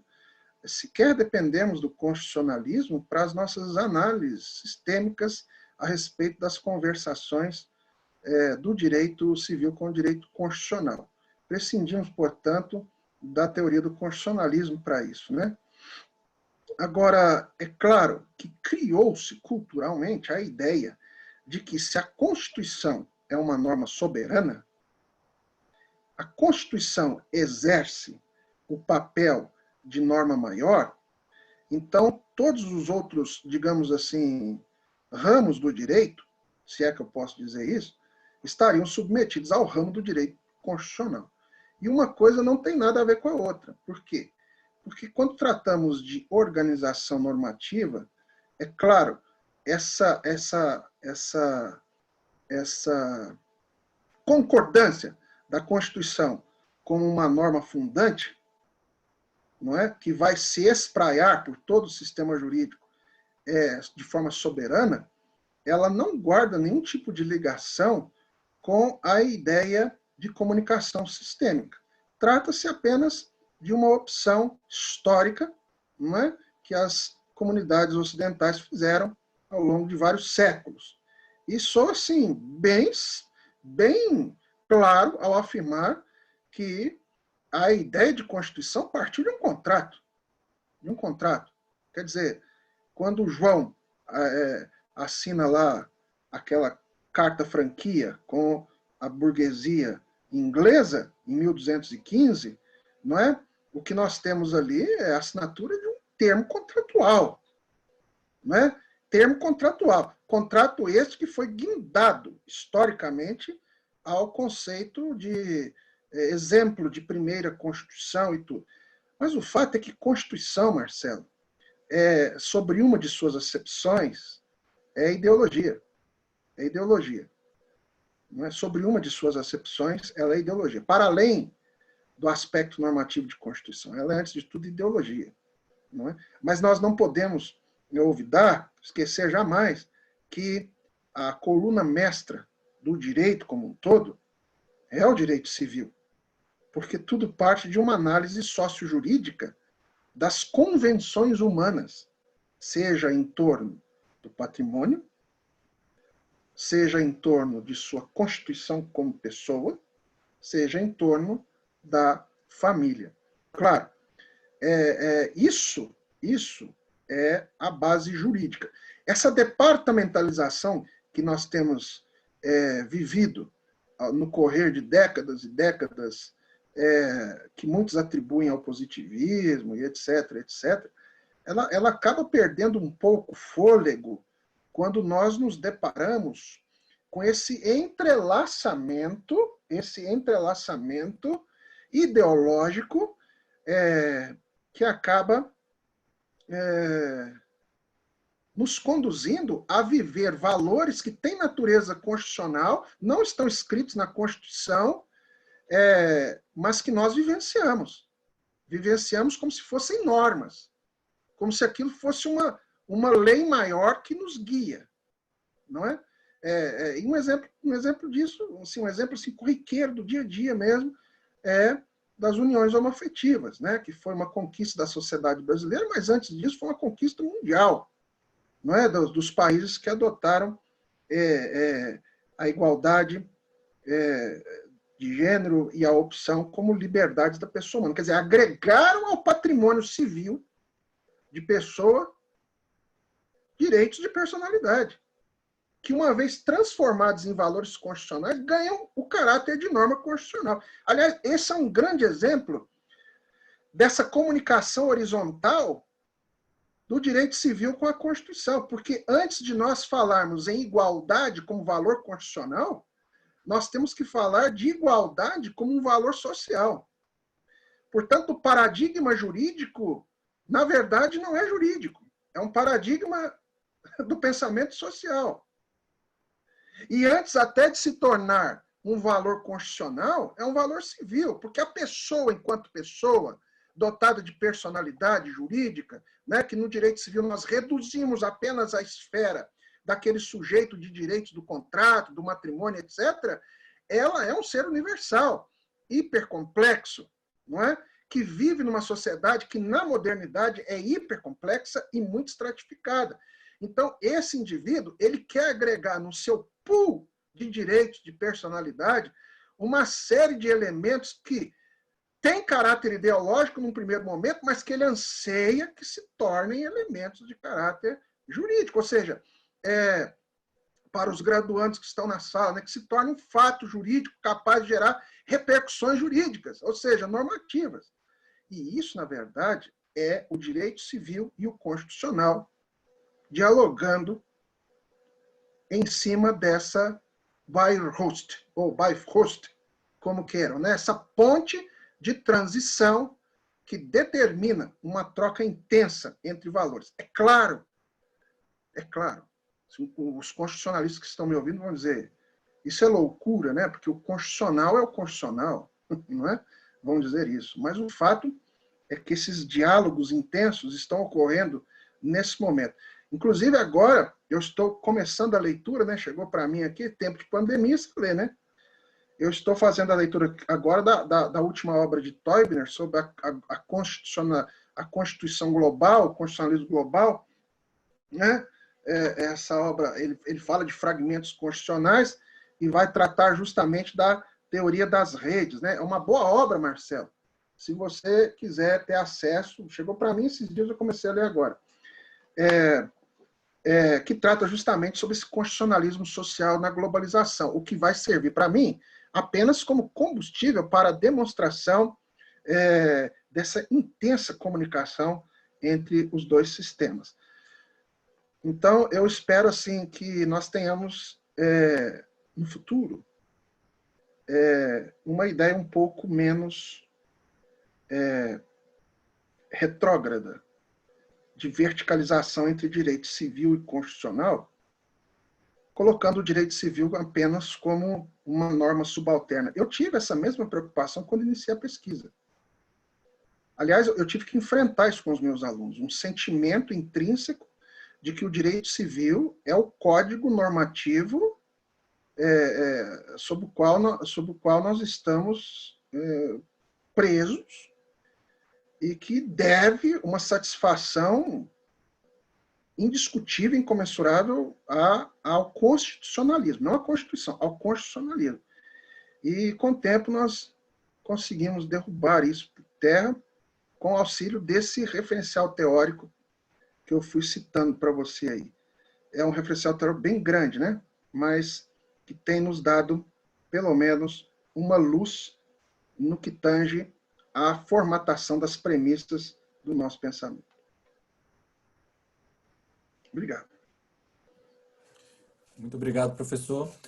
Agora, para a gente fazer a última pergunta é destinada à professora Ana Frazão. A pergunta também é do Marcelo. E o Marcelo ele pergunta, professor, o desequilíbrio à legislação oportunizada pela pandemia não está de acordo com a tradição legislativa de equilíbrio pela norma jurídica em situações desequilibradas? Exemplo, Código de Defesa do Consumidor e CLT? Bom, aqui, mais uma vez, a gente está diante de uma questão de contratos assimétricos, não é? E, de fato, em relação a esses contratos, eu acho que a gente precisa pensar em 2 pontos muito importantes. O primeiro ponto é o que eu já mencionei na resposta anterior, que sim, existe toda essa estrutura protetiva da parte mais fraca, mas essa estrutura protetiva precisa ser pensada também de acordo com o contexto econômico atual, que é extremamente grave e que vai, ao meu ver, não é propriamente reduzir as garantias das partes vulneráveis, mas talvez tenha que exigir uma adaptação dessas garantias, sob pena de se chegar a situações nas quais o resultado seja a própria inviabilidade dos agentes econômicos e impactos cada vez mais graves. Por outro lado, quando estamos falando de vulneráveis, e aqui eu vou fazer uma referência específica à questão dos trabalhadores, muitas vezes as soluções contratuais elas não são suficientes, porque quando o que está em jogo é a sobrevivência das pessoas e o contrato de trabalho, por exemplo, ele é o mecanismo de se assegurar isso, simplesmente os mecanismos privados não conseguirão resolver situações como essa. E daí a importância de que o Estado possa intervir, criando, como a gente viu, uma série de benefícios, ao meu ver, inclusive insuficientes. Eu acho que o Estado brasileiro teria que ter sido mais incisivo nisso, mas para possibilitar que as pessoas possam sobreviver e, mais do que isso, atender também aí uma questão econômica que é manter demanda, porque se as pessoas não têm dinheiro nem para sobreviver, o que acontece? Não há demanda e, consequentemente, a gente catapulta, né? A gente potencializa, por assim dizer, os efeitos tão drásticos de uma crise assim. Então, me parece que aqui é uma questão que vai exigir também outros instrumentos que não o direito privado. Como foi muito bem mencionado aqui, o direito privado ele tem um determinado campo de atuação, mas ele também não pode dar conta de todos os problemas e certamente que numa situação dessa, especialmente na esfera do trabalho, mas também há situações que podemos pensar no âmbito dos consumidores, principalmente quando estamos falando de serviços essenciais, em que aí talvez, além das soluções no âmbito dos contratos, haja necessidade de medidas diretas por parte do Estado. Muito obrigado mais uma vez, professora. A gente respondeu as perguntas, os questionamentos feitos. Devido ao horário, né, já são 7h47, eu encerro aqui o grupo. Novamente agradeço pela participação. Professora, agradeço muito pela sua presença, não só ao professor Antonielli, mas ao professor Danilo. Também fico muito feliz com a sua participação nesse encerramento do semestre do grupo. Realmente, assim, a gente não tem palavras para agradecer os brilhantes esclarecimentos que a senhora nos passou. Eu saio daqui com conhecimento um excelente conhecimento a partir de todas as exposições que foram excelentes de todos vocês e passo a palavra o líder do grupo, professor Antonielli, para ele encerrar a nossa reunião. Muito obrigado. Eu queria antes de encerrar, dizer que estar com vocês nessa noite aqui me fez uma pessoa melhor, porque eu pude finalmente aprender mais do que deveria até, do que é o direito civil. Estar com a professora Ana, para mim, é sempre eu não vou nem dizer alegria, porque ela sabe que ela até fala que eu sou suspeito, mas estar com a professora Ana para mim, uma dádiva, né? Então, como tal, eu quero agradecer muito a senhora por ter participado aqui do encerramento do nosso grupo de pesquisa. Sei que a senhora ficou me devendo, né, as respostas para essas minhas inquietações aí, mas eu espero que numa de nossas falas a senhora possa me dar essa honra, né? E quero agradecer também ao meu irmão. Se quiser, eu tento responder rapidinho. Eu não vou quero. te deixar jamais sem resposta. Quer? Então, vamos lá. Na verdade, você fez 2 questões que são muito caras para mim, né? A primeira quer dizer, duas as principais, né? Pelo menos pelo que eu anotei aqui, que eu estava anotando no computador e anotando aqui, também anotei muita coisa do professor Danilo, que toca em assuntos também super importantes, e aproveito também já para agradecer, foram 2 horas deliciosas, nas quais eu também aprendi muito com todos vocês, então tenho certeza que a admiração, o carinho e a gratidão são recíprocos também. Mas, voltando ao seu ponto, Antonielli, eu acho que nós não perdemos a oportunidade. E por quê? Porque né, editar uma legislação nesse momento. O que a gente tem que verificar é que nós já temos essa legislação. Então, o problema agora é um problema talvez doutrinário e jurisprudencial. É a gente atentar para muitos dos nossos juízes que o Brasil não adotou propriamente a teoria da imprevisão, que ele, na verdade, adotou uma solução italiana, vinculada, então, à onerosidade excessiva, os pressupostos são mais rígidos. Então, eu acho que a gente tem muito a evoluir com base na legislação que atualmente nós temos. E eu não tive tempo de falar isso, mas eu acho que isso também faz uma conexão interessante com vários pontos que o professor Danilo colocou, no sentido de que as pessoas precisam realmente assumir a autonomia. A gente tem que conter esse oportunismo excessivo. Protecionismo em excesso muitas vezes vira oportunismo em excesso, isso é um ponto que a gente tem que ver. E a gente tem vários mecanismos no nosso direito, basta a gente ver alguns desdobramentos específicos de cláusulas gerais, como a vedação ao abuso de direito, como a própria boa-fé objetiva, e nós vamos perceber que há algumas soluções para conter o excesso de oportunismo, para conter aquela conduta abusiva de uma das partes, que numa situação como essa tenta tirar proveitos excessivos da outra. Então, eu acho que refinando essas soluções que nós já temos aqui, a gente conseguiria muito mais. Não vamos conseguir tudo. O professor Danilo falou muito bem da questão da ruína. Nós sabemos que a rigor, tem alguns doutrinadores que vêm defendendo isso, mas que a rigor, em princípio, não há solução para isso. Né? Mas temos alguns caminhos para isso. Então, eu acho que a gente precisaria aproveitar melhor essas nossas soluções já existentes. E vejam, são assuntos complexos, então também num contexto de legislação de crise, a gente poderia imaginar, não, vamos aproveitar essa oportunidade para fazer esses esclarecimentos. Acho que talvez também isso não daria certo, né? Então, acho que no fim das contas, apesar de todas as dificuldades, melhor ficarmos como estamos, mas reconhecendo aqui, aliás, eu acho que é um consenso entre nós, que estamos diante de um assunto que precisa ser mais estudado, mais refletido, precisamos ter parâmetros mais consistentes, sob pena de ficarmos sujeitos aí a essas revisões judiciais absolutamente, aí sim, imprevisíveis, né? Em que a parte entra com a ação e não sabemos qual vai ser o resultado, porque cada juiz julga como bem entender. E em relação à questão da lesão, de fato eu orientei o Bertrand, e eu acho que a lesão por inexperiência é realmente algo que não faz o menor sentido num contrato empresarial. Aliás, a experiência é um diferencial competitivo, então isso, além de tudo, seria completamente disfuncional. Mas eu não afasto, por exemplo, a questão do estado de necessidade. Eu acho que, claro, a lesão num contrato empresarial ela tem que ser vista com um rigor muito maior do que numa relação civil. Mas há algumas situações específicas, como, por exemplo, a dependência econômica, uma assimetria imensa de poder que possa se traduzir num contrato de adesão, numa assimetria informacional, contratos, né, da economia digital.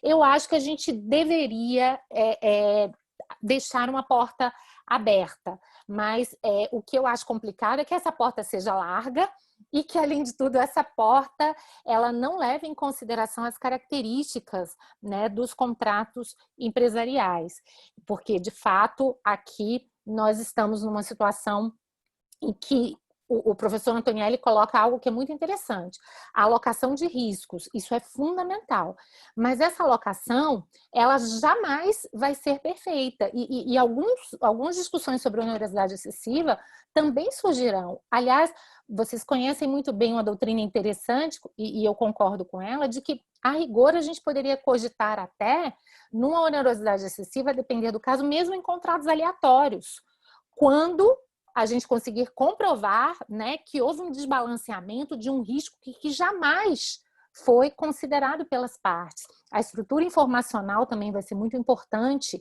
nesse processo e uma série de outras variáveis. Então, só para concluir, eu acho que sim, os contratos empresariais merecem um regime distinto. De fato, em relação a eles, é como se a autonomia privada tivesse que prevalecer de uma maneira ainda mais rigorosa, mas talvez seja importante, sim, deixarmos algumas válvulas de escape, até porque estamos diante de situações até mesmo de poder econômico, né, e tantas outras circunstâncias. Então, eu acho que é seguro deixar algumas portas abertas para esse tipo de revisão, sempre que, de fato, houver uma alteração substancial da alocação de riscos definida inicialmente pelas partes. Correndo muito, porque, de fato, essas questões, o professor Antonielli já justificaria um outro seminário, né?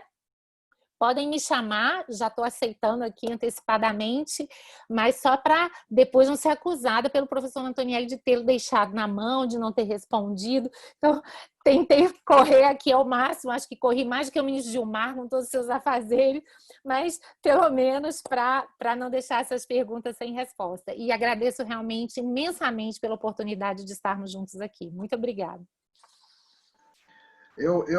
Professora, eu que agradeço muito. Na sua fala, eu até me lembrei dos contratos de franquia, né, que deverão passar por turbulências muito grandes, né? Principalmente com essa questão da necessidade de cumprimento de metas, de vendas, né? No momento em que está tudo fechado, né? Então, realmente, eu concordo muito com a senhora nesse ponto aí. Irmão, o que eu posso falar? Se a gente tivesse ao vivo, eu ia ter que te beijar, você sabe, né?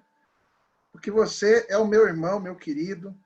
Professor Danilo, professora Ana, é um dos maiores expoentes do direito brasileiro, de uma cultura incomensurável, um filósofo por excelência, e que Deus me deu a sorte de ser meu amigo, meu irmão. Então, eu deixo aqui o meu agradecimento a ele. A sorte é recíproca.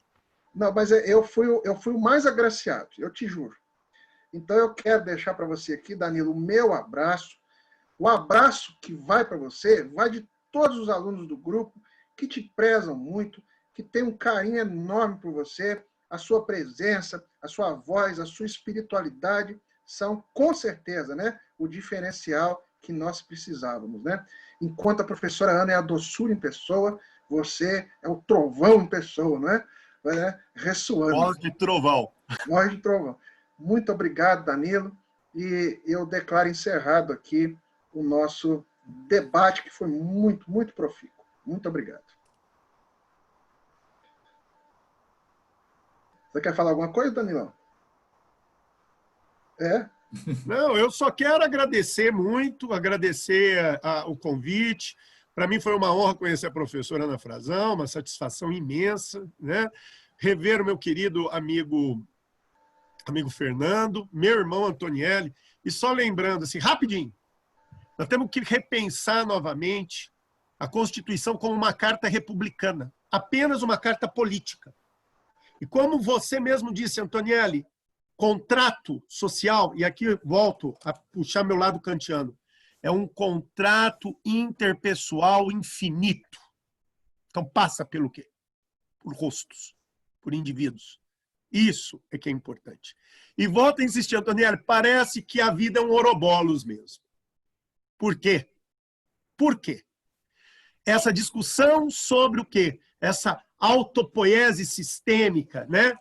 Me parece aquela mesma discussão sobre um outro prisma, sobre a natureza difusa das constituições de primeira geração e os argumentos dos pandectistas, lá o quê? Lá na França napoleônica, né? De entender que o quê? O direito civil tem a sua autonomia e necessariamente não se sujeita a uma verticalização, né? Então é isso. Agradecendo sempre. Professora Ana, novamente agradeço. Um abraço a todos. Perfeito, pessoal. Muitíssimo obrigado. A gente encerra por aqui, então, a reunião do nosso grupo. Agradeço a presença de todos. Muito obrigado. Boa noite. Tchau, tchau.